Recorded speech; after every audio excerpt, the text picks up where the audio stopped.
Hammaga salom aziz do'stlar. G-Tour o'zining yangi G700 deb nomlanuvchi off-road avtomobilini taqdim etdi. Yangi platforma 700 ta ot kuchidan tashqari ushbu avtomobil suvda suzishni ham bilar ekan. Shu narsani birinchilardan bo'lib sizlarga ko'rsatib berish uchun Xitoyga tashrif buyurdik. Sizlar bilan Mahmud Sobirov. Ket, поехали. Soba!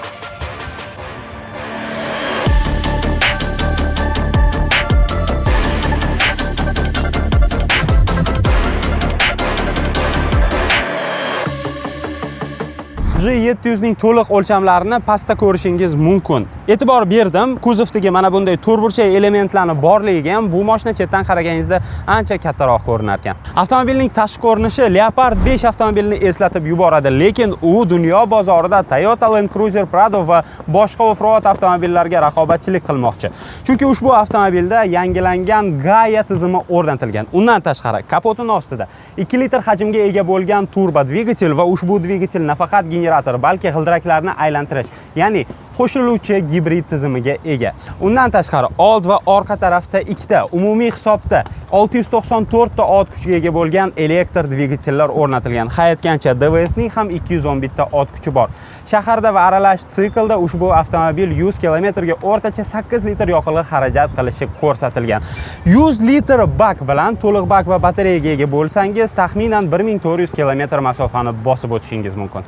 Podveska masalasida eng birinchi va eng arzon komplektatsiyadan tashqari barcha komplektatsiyada bu yerda pnevma podveska o'rnatilgan bo'ladi. Avtomobilni maksimal darajada tepaga ko'taradigan bo'lsangiz, klirensi 36 sm gacha ko'tarila oladi. Undan tashqari bu yerda 34,1 kWh hajmdagi batareya o'rnatilgan va batareyaning o'zida 150 km gacha masofani bosib o'tishingiz mumkin. G700 ning tashqi qismidagi lidar, 540 darajali kamera, ko'rinmas maydon datchiklaridan tashqari kalitsiz ochish imkoniyati ham belgilab o'taman va eng asosiysi bu yerda elektron paroglar ham o'rnatilgan. Hammasi sizning qulayligingiz uchun.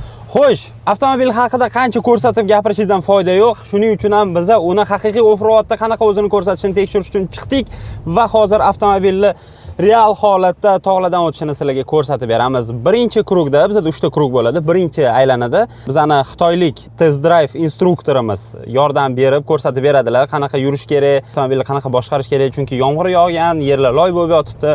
Mashinaga zarar yetkazmaslik uchun birinchi aylanmada bizga o'rgatish ishlarini olib borar ekanlar. Hozir sizlarga nimalar bo'layotganini ko'rsatib beramiz. Xo'sh, boshladik o'rtoqlar. Juda ham qiziq. Yo'llar sirpanchiq, ehtiyotroq bo'lish kerak.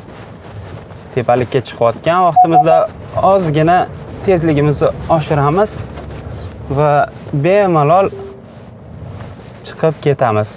Avtomobil yaxshi chiqdi. Eng qizig'i shundaki, ESC ni o'chirib qo'yamiz deyishdi. Ya'ni elektron stabilizatsiyani va loyli joyda burilishga kirayotganingizda avtomobilning orqasi tortadi. Drift qilayotganga o'xshaysiz.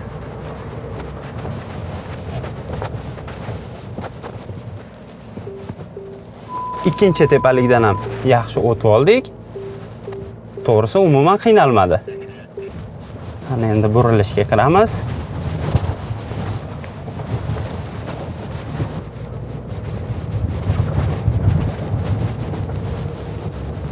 Juda yaxshi, yomon emas.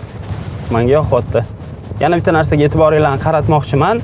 Yo'llarimiz toshlarga boy, ya'ni salonda podveska shunaqa yaxshi ishlab beryaptiki, salonda siz toshlarga, chuqurlarga tushayotganingizni unchalik sezmaysiz. Podveskasi juda ham yaxshi ishlab beryapti. Bu yerda shunaqa tizim mavjudki, siz uni yoqqaningizdan keyin X tugmachasini bosib yoqqaningizdan keyin mana bu suvda yurish tizimini tanlaysiz va bu yerda ko'rsatib qo'ygan 90 sm gacha suvga sho'ng'ish mumkin va hozir suvga tushganimizda necha santimetrgacha tushganimizni ko'rsatib beradi. Sekin o'tib ko'ramiz. 25 sm, 25-30 sm suvga tushdik. Avtomobil bemalol o'tdi. 90 sm gacha ham bir tushib ko'rish kerak. Agarda sizga shunga o'xshagan sifatli off-road yoki yangi chiqayotgan Xitoy avtomobillari kerak bo'lsa, pastdagi havola orqali Imperium Cars avtosaloniga murojaat qilishingiz mumkin. Chunki biz Xitoydan turib sizlarga eng zo'r, eng yangi chiqqan modellarni eng arzon narxlarda va qisqa muddatlarda yetkazib beramiz. Pastda havolani qoldiraman, nima qilishni yaxshi bilasizlar. Salonni sifati bo'yicha ham G700 modelida ancha oldinga qadam bosibdi. Chunki unga o'tirganingizda sifatni his qilasiz.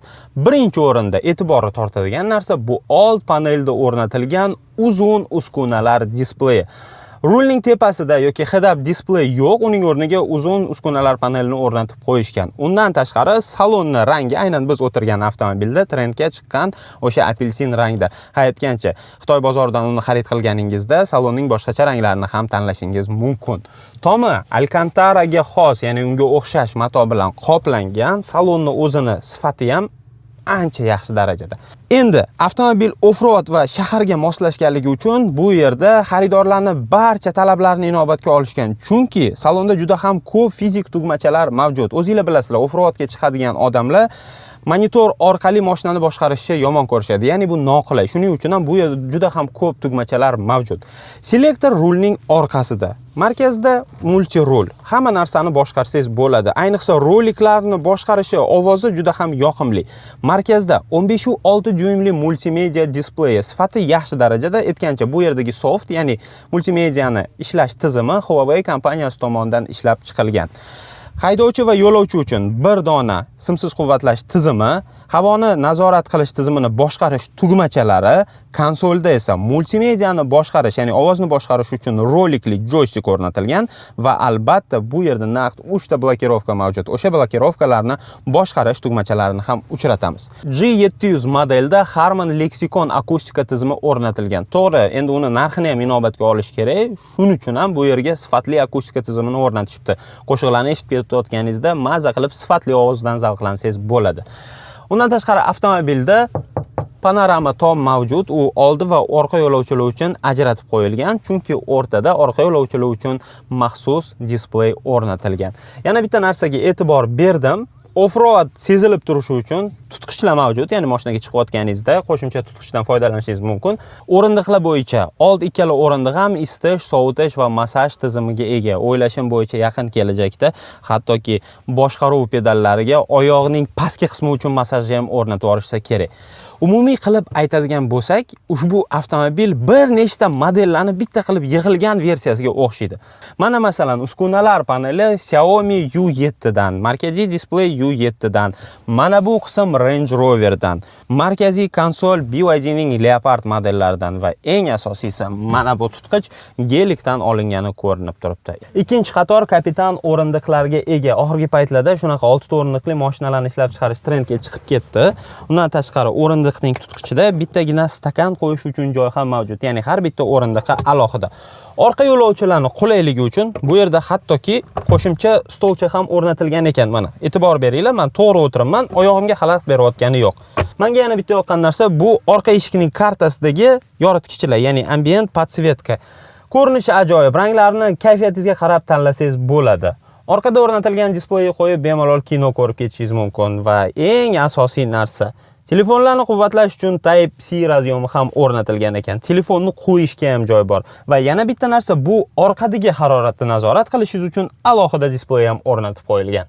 Avtomobilning komplektatsiyasiga qarab orqada ham qulayliklar mavjud. Ya'ni eng arzon komplektatsiyani oladigan bo'lsangiz, kapitan o'rindiqlarida faqat isitish tizimi bo'ladi. Agarda siz to'liqroq, ya'ni eng baland komplektatsiyasini xarid qiladigan bo'lsangiz, orqa o'rindiqlarda ham isitish, sovutish va massaj tizimi mavjud bo'ladi. Qo'shimcha ma'lumot, biz o'rganib qolgan Nissan C16 Dongfeng 008 larga bu mashina choyni ichirib yuboradi. Nimaga deysizlarmi? Chunki orqa tarafda o'rnatilgan panoramani lyuki ham ochilar ekan. G700 da sizga hamma narsa yoqishi mumkin. Faqatgina agarda siz 6 ta o'rindiqli versiyani xarid qiladigan bo'lsangiz, yukxona haqida umuman unutishingiz mumkin. Chunki yukxona bu yerda deyarli yo'q. Agarda siz ko'p narsalarni ortib sayohatga chiqaman desangiz, unda taxminan 4 ta odam bilan sayohatga chiqing. Chunki orqa o'rindiqlarni to'liq yotqizib qo'yishingizga to'g'ri keladi.